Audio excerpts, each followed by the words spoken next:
Hello and welcome to Attention Central Texas.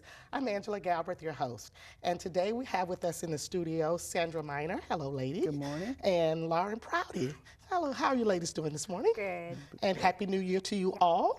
Thank you. Same to you. Well, great. Well, Sandra, you are a part of AYOD. Yes, Okay, tell us a little bit about that organization.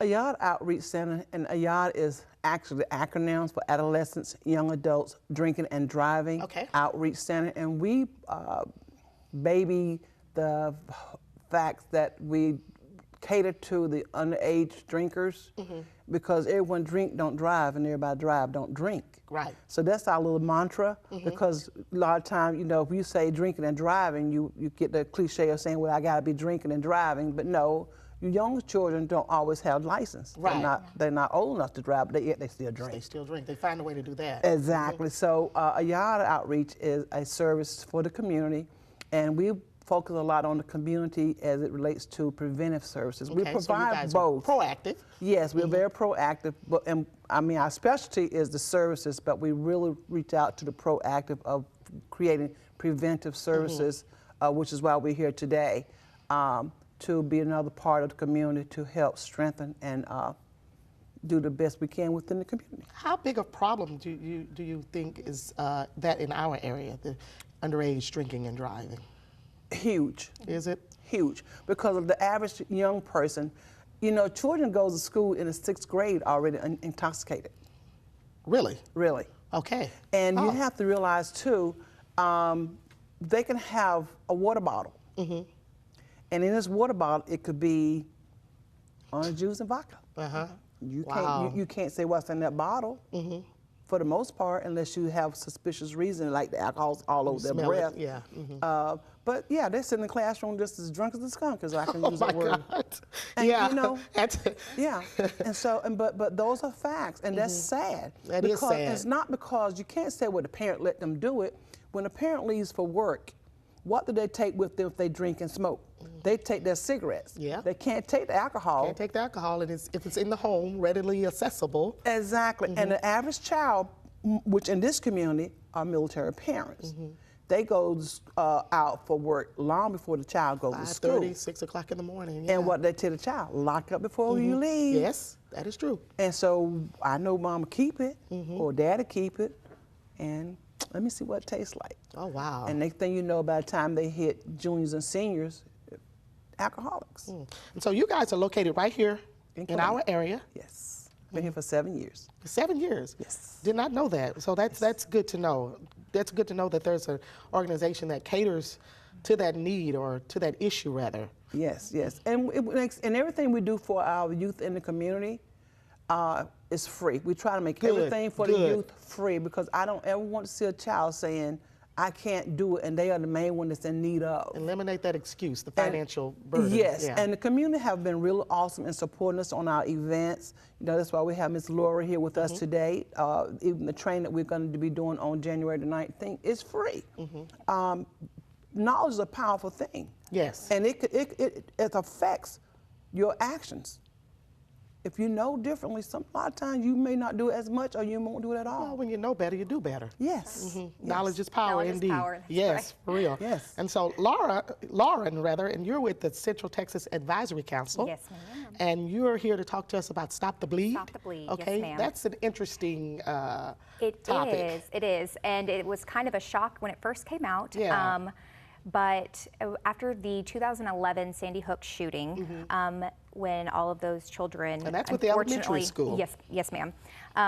The U.S. government, along with other organizations within our country, got together and kind of analyzed that situation and realized that events like that are going to continue to happen as much as we try and prevent those events. Unfortunately, that is true. What can we do to help try and save the people who are in these events? So uncontrolled bleeding is the leading cause of death after a traumatic injury. So whether that be a shooting or a motor vehicle crash, or you fall and you break your leg. Okay. So they realized looking at this event that while those people are in the room and they're being hostage or somebody is injured, police and medics cannot get to them until the scene is all the clear. help they can get. So the people immediately by them, the bystanders, are going to be the ones who are going to be able to help them control that bleeding. So the American College of Surgeons initiated this Stop the Bleed training that is for the entire public to know how to manage that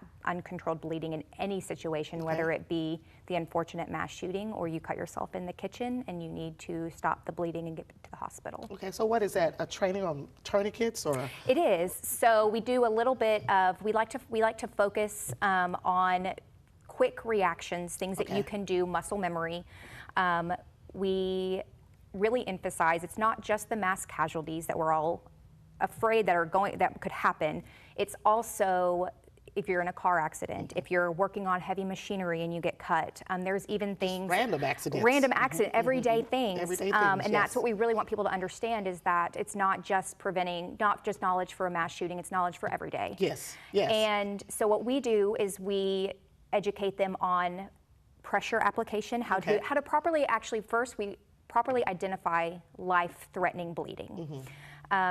And then we teach them how to apply proper pressure, the things that you can normal use. Everyday things that you may have. It is, yes, ma'am.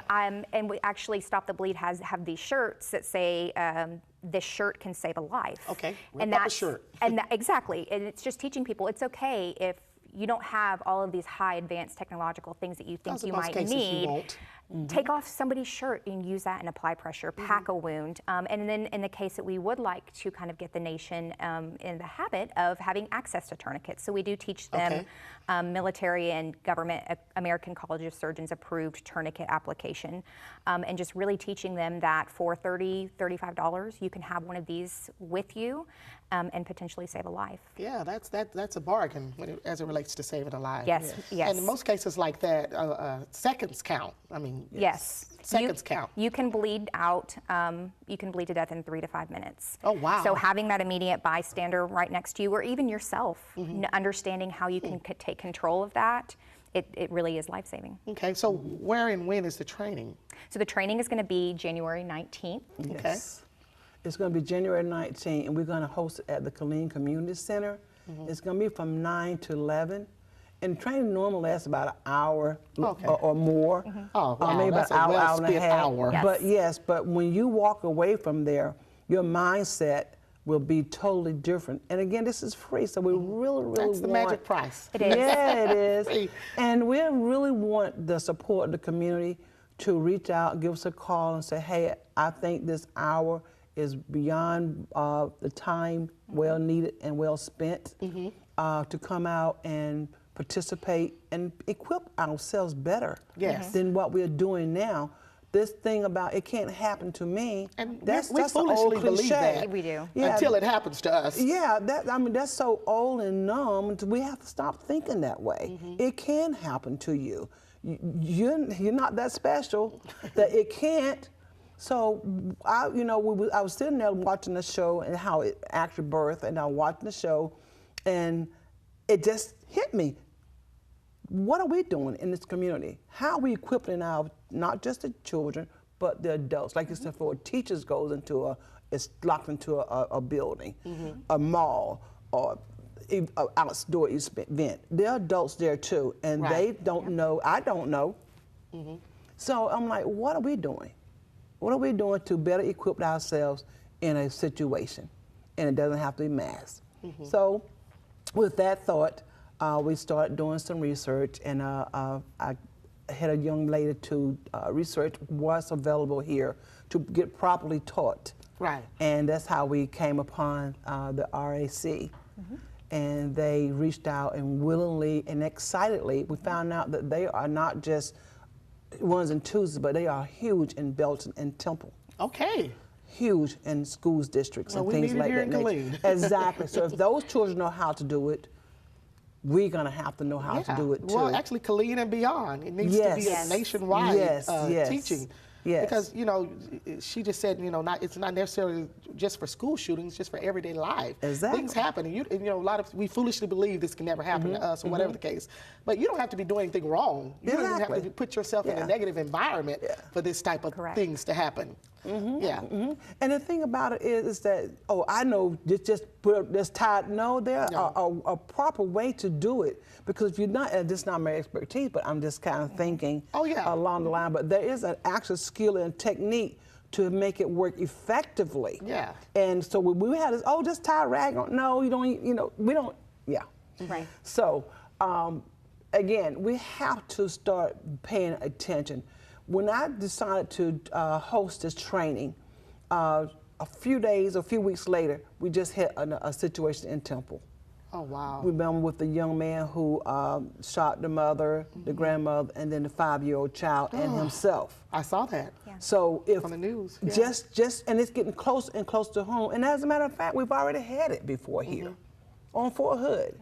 Yeah. And we're still walking around, in my personal opinion, and being numb about it. Yeah, even some years ago, the Luby's incident. Yes. Some years ago. Yes, and you have a person right next to you, as she has pointed out, and yourself, you have a person next to you, and they're just oozing, and you don't know what to do, when you could have, like I said, that mind muscle, that memory muscle, oh, we might tear a shirt off, whatever, and now that person's life is saved.